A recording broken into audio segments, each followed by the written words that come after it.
7 must-know tips before starting your trade apprenticeship in 2025. Listen up. If you're thinking about jumping into a trades apprenticeship, you're about to make one of the smartest financial decisions of your life. But hold up. Before you dive headfirst into this world, there are 7 things I wish someone had told me when I was starting out. I'm talking about the stuff they don't put in the brochures. The real deal. I've been working with my hands for 3 decades now. Started as a green apprentice in the sheet metal union. Worked my way up to foreman over 14 years. Then took a leap to become an HVAC contractor for the past 15 years. 29 years in this game. And I've seen it all. The good, the bad, and the why didn't you tell me that moments. Before we get started, smash that like button, subscribe. All right, let's get into it. Here's the truth bomb nobody wants to drop on you. Your apprentice wages, they're gonna suck at first. I'm talking like 20K to 30K plus for your first year, maybe less. You'll be making what your buddies at McDonald's are pulling in, except you'll be covered in dirt and your back will hurt. But here's the thing, and this is big. While your college friends are racking up 100K in student debt studying underwater basket weaving or whatever, you're getting paid to learn a skill that'll make you 60 to 100,000 plus as a journeyman. And if you go contractor like I did, sky's the limit.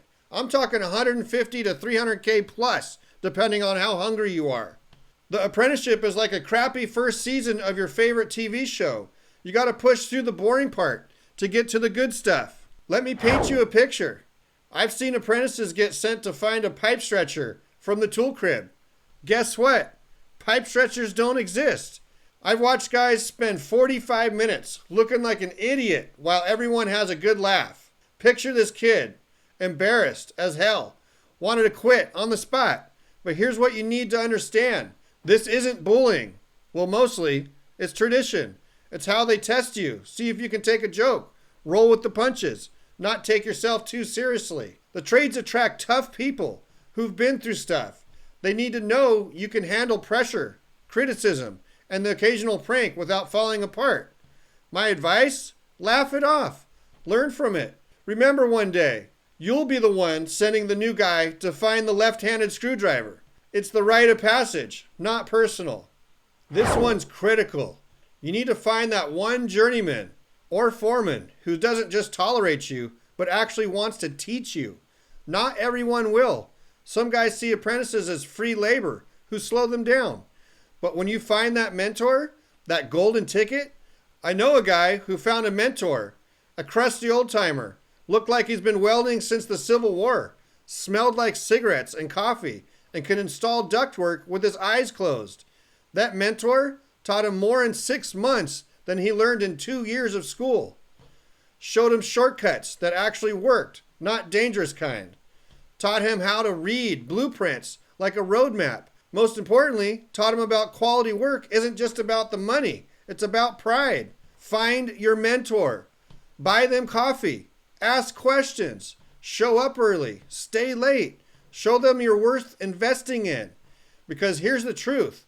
Your technical skills will get you hired, but your mentorship relationship will get you promoted. Hey everyone, if you're having trouble deciding what trade career to choose, check out Course Careers. Talk to Coura. This is Course Careers' new AI career counselor. Coura will help you decide if HVAC, plumbing, electrical, construction project managing, construction estimating, architectural drafting, and supply chain coordinator fits your goals. And then you could start the free intro course it suggests, just like students across multiple industries have used to break into high-paying careers fast without any experience or college degree. The intro course will show you exactly what the job is like day to day and teach you how to get hired within 4 to 12 weeks. I'll leave the link in the description and pinned in the comments below for you to check out. Listen to me carefully. I've seen 50-year-old tradesmen who move like they're 90 because they treated their bodies like garbage for 30 years. Don't be that guy. Your knees, your back, your shoulders, these aren't just body parts. They're your income. Lift with your legs, not your back. Yeah, I know everyone says it, but do it. Invest in good boots, good knee pads, good gloves. That's $200. That $200 you spend on proper PPE could save you $20K in medical bills later. Stretch. I'm serious. I know you feel stupid doing it, but your body will thank you. And for the love that's all holy, wear your safety gear.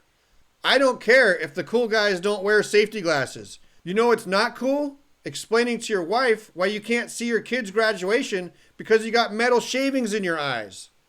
Your body is literally your business partner in this career. Treat it like one. Quick break here.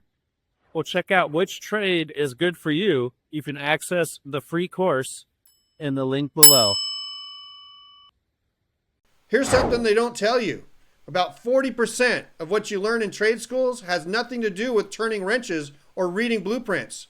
You're learning how to show up on time, how to work as part of a team, how to solve problems under pressure, how to communicate with people who might not speak English as their first language. You're learning professionalism.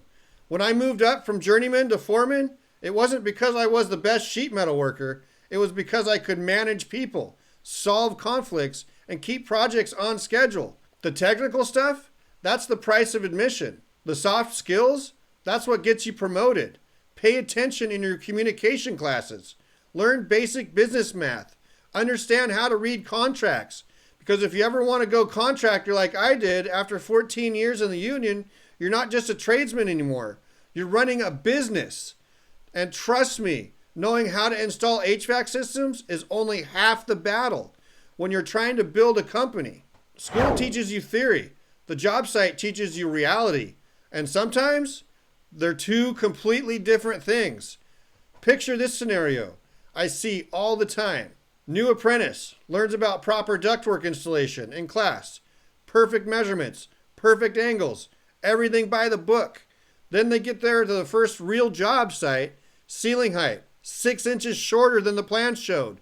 Electrical conduit running right through where their ductwork was supposed to go. The deadline? Yesterday. Welcome to the real world, kid. This is where you learn improvision. This is where you learn that sometimes good enough is actually perfect, and sometimes perfect will get you fired for taking too long. You learn to work around plumbers who don't care about your schedule. You learn to adapt when the material truck breaks down. You learn to problem solve when the blueprints were clearly drawn by someone who's never actually built anything. Every job site teaches you something different.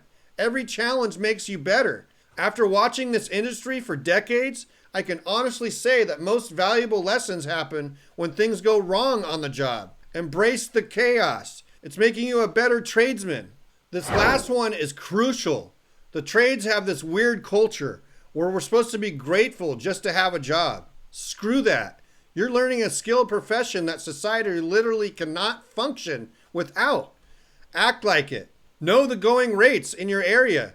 If a journeyman electricians are making $35 an hour, don't settle for $28 because your boss says times are tough. Times are tough for companies that don't value skilled workers. Network. Join your local union if that's an option. Get to know other tradespeople. Information is power, and knowing what everyone else is making gives you leverage. And here's a secret I've learned watching this industry. Good tradespeople are hard to find. Reliable, skilled, professional tradespeople who show up on time and do quality work, they're like unicorns. If you become that person, you'll never struggle to find work. You'll have companies competing for you. I've even seen guys leave companies for better offers. And you know what? Good for them. That's how it should work. Your skills have value. Your time has value. Your experience has value. Don't let anyone convince you otherwise. Look, I'm not going to lie to you. This path isn't easy. You'll have days when you question everything. Days when your body hurts, your boss is being unreasonable, and your college buddies are posting pictures from their air-conditioned offices. But here's what they won't tell you about their cushy office jobs. They can't point to a building and say, I built that. They can't fix their own stuff when it breaks. They can't start their own business with just their skills and some tools. After nearly 3 decades in this business, from apprentice to foreman to contractor, I can honestly say that trades gave me everything. A good living, job security, the satisfaction of working with my hands, the freedom to be my own boss. Most importantly, it gave me purpose. Every system I installed, every problem I solved, every apprentice I mentored, it all matters. We keep the world running, literally. Hospitals, schools, homes, offices, none of it works without us. That's not just job, that's a calling. If this video helped you, smash that like button. If you want more unfiltered trade career advice, subscribe and hit that notification bell. And remember, every master was once a disaster. Every expert was once a beginner. Every foreman was once a guy getting sent to find a pipe stretcher. Your journey starts with that first step. Take it. Oh, and one more thing. Why don't construction workers ever get speeding tickets? Because they're always working in the construction zones. Yeah, I know. That was terrible. But hey, you'll fit right in with those dad jokes like that. Peace out.